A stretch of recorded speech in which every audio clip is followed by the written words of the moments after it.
तर तोंडवर करून बोलाय काय जातंय. इथं आम्हाला माहिती कसं करायचं ते.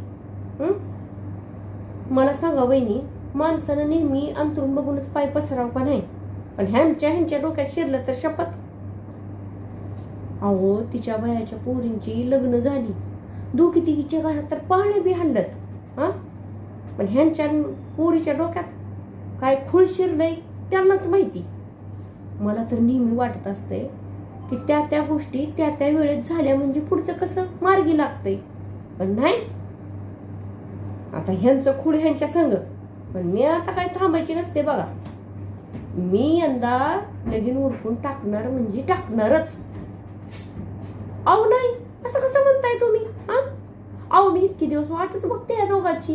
आता करतील मग करतील, आता करतील मग करतील. ह्यांचं काय नाही, आपलं एकच रडगाणं चालू आहे. यंदा नाही करायचं, पुढच्या सालात करायचं. आता मी नाही थांबत नसते.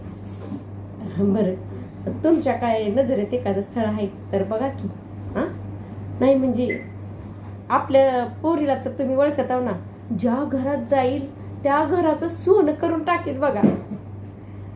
पोरग कसं राजबिंड असावं. आपल्या नंदूला तर तुम्ही ओळखत आहो ना, कशी दिसायला देखणी सुंदर आहे. तसंच देखणं पोरग असावं बघा.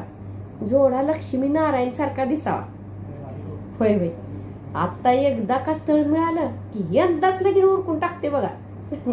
बरं वहिनी, येत आहे वय? नाही चहा टाकते. बर, या मग.